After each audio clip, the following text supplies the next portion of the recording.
Hello viewers, welcome to movie updates and explain YouTube channel. OG Harihara Veeramallu లాంటి ఒక disaster movie తర్వాత పవన్ కళ్యాణ్ నుంచి వచ్చిన ఒక super hit block buster movie అని చెప్పుకోవచ్చు. 3 ఏళ్ల క్రితం ఈ సినిమా స్టార్ట్ అయింది. అయితే కొన్ని కారణాల వల్ల పవన్ కళ్యాణ్ గారు షూటింగ్కి టైం కేటాయించలేక కొద్దిగా ఆలస్యమైంది. మొత్తానికి కొన్ని నెలల క్రితమే షూటింగ్ పూర్తి చేసుకుంది అని టీం మొత్తం అనౌన్స్ చేసింది. కొన్ని మేజర్ వర్క్ ఉంది, మైనర్ వర్క్ వల్ల కాస్త లేట్ అయినా మొత్తానికి ఈ 25వ తేదీకి మన ముందుకు వచ్చేసింది. ఈ చిత్రంపై ఫ్యాన్స్ అందరం చాలా అంటే చాలా ఎక్సైట్మెంట్గా సినిమాకు వెళ్ళి చూడాలనే ఉత్సాహంతో ఎన్నో అంచనాలు ఇక ఈ సినిమా స్టోరీ లైన్ విషయానికి వస్తే, ఈ సినిమా అంతా 1970 నుంచి 1990ల మిడిల్ టైంలో జరుగుతుంది. జపాన్లో జరిగిన ఒక అటాక్ నుంచి బయటపడ్డ ఓవాస్ గంభీర, అదే మన పవన్ కళ్యాణ్ గారు ఇండియాకు వెళ్ళే ఓడ ఎక్కుతాడు. అక్కడ సత్యలాల్ అలియాస్ సత్యదాత ఆ క్యారెక్టర్కు ఉన్న ప్రకాష్ రాజ్పై అటాక్ జరిగితే రక్షిస్తాడు. దీంతో ఓజీని సత్యదాత బొంబాయికి తీసుకొస్తాడు. అక్కడ ఒక పోర్ట్ని నిర్మించి సత్యదాత డాన్గా ఎదుగుతాడు.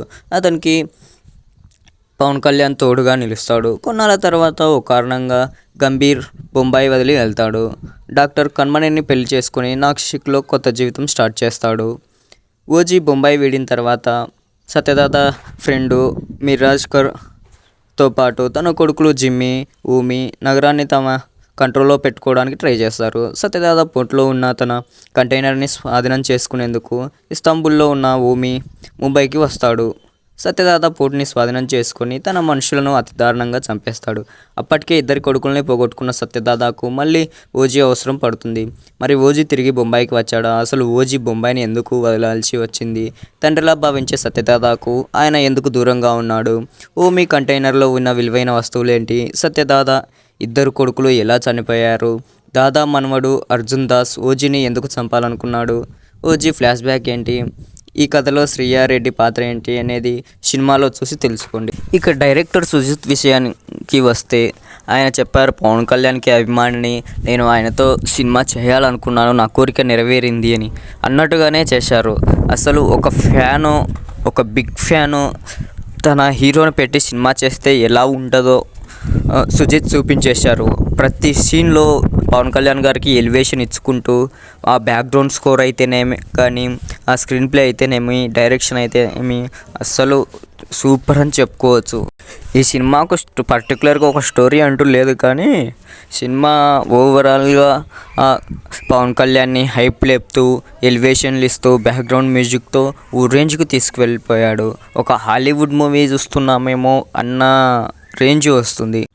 సినిమాలో యాక్షన్ సీన్స్ అయితేనేమి, ఆ డైరెక్షన్ అయితేనేమి, స్క్రీన్ ప్లే అయితేనేమి, పవన్ కళ్యాణ్ గారు సరైన టైం ఇవ్వకుండా సుజిత్ గారు వెయిట్ చేసి మరి ఆయన ఇచ్చిన టైంలోనే ఆ రేంజ్లో మూవీ తీశాడంటే చాలా గొప్ప అనే చెప్పుకోవచ్చు.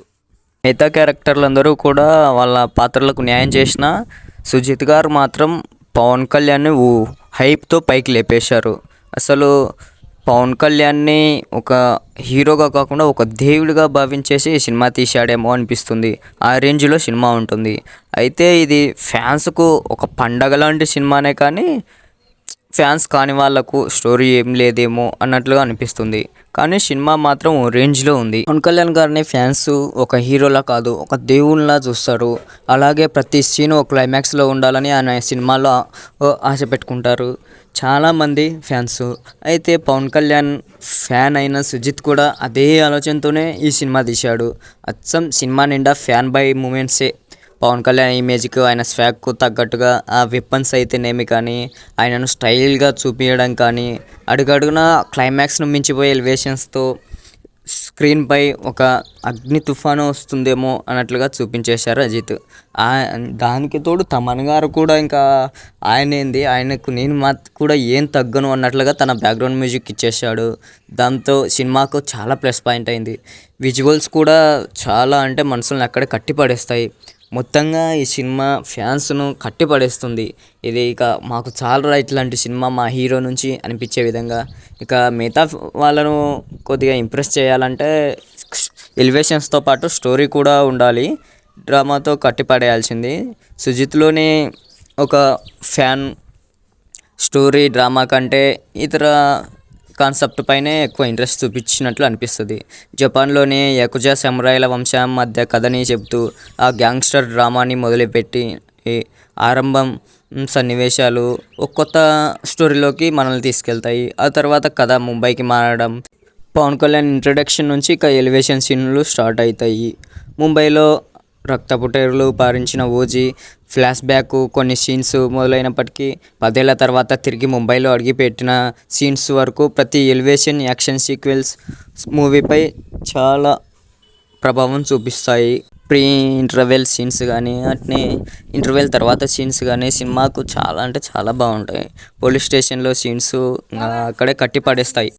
సెకండ్ హాఫ్లో కొద్దిగా స్టోరీ ట్రాక్ తప్పిందేమో అనిపిస్తుంది.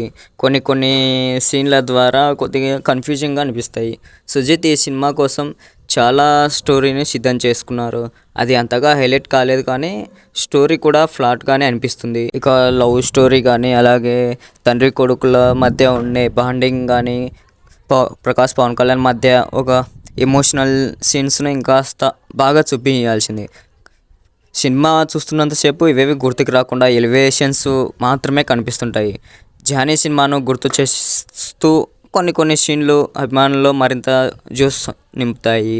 పవన్ కళ్యాణ్ ఈ సినిమాలో ఇంతకుముందు ఏ సినిమాలో కనిపించినంత స్టైల్గా కనిపిస్తాడు. ఆయన చేసిన యాక్షన్ సీన్స్ కూడా చాలా బాగా అనిపిస్తాయి. ఈ సినిమా చూస్తున్నంతసేపు Pawan Kalyan one man show అనిపిస్తుంది. దానికి రీజన్ సీన్పై ఆయనకు ఇచ్చిన ఎలివేషన్స్, అలాగే ఆయన చూపించిన స్టైల్నెస్సే.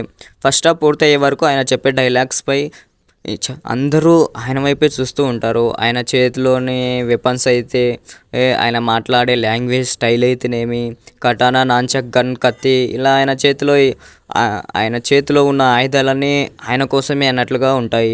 ఇందులో చాలామంది యాక్టర్స్ కనిపిస్తారు. ప్రతి పాత్ర గుర్తుండిపోయేలా ఉంటుంది. ఇమ్రాన్ హష్మీ కూడా స్టైల్గానే కనిపించిన విలన్గా ధీటుగా ఆ పాత్రను ఇంకాస్త హైలైట్ చేసి ఉంటే బాగుండేది. కన్మణి పాత్రలో ప్రియాంక మోహన్ అందంగా కనిపిస్తుంది. అయితే ఆమె కనిపించే కొన్ని సీన్లకే పరిమితం. సత్యదాదా పాత్రలో ప్రకాష్ రాజ్ గారు చాలా యాక్టింగ్ చేశారు.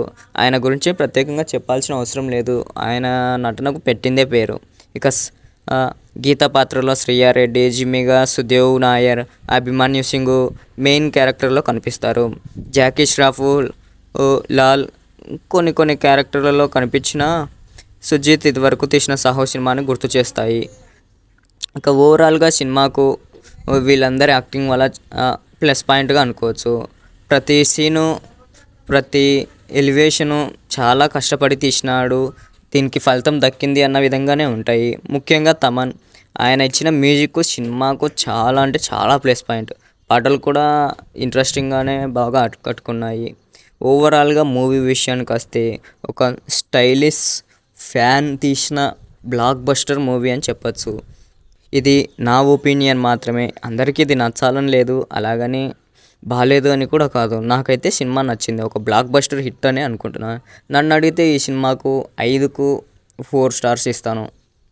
Thanks for watching this video. ఇలాంటి మరిన్ని వీడియోస్ కోసం మన ఛానల్ని సబ్స్క్రైబ్ చేసి ఈ వీడియోని లైక్ చేయండి.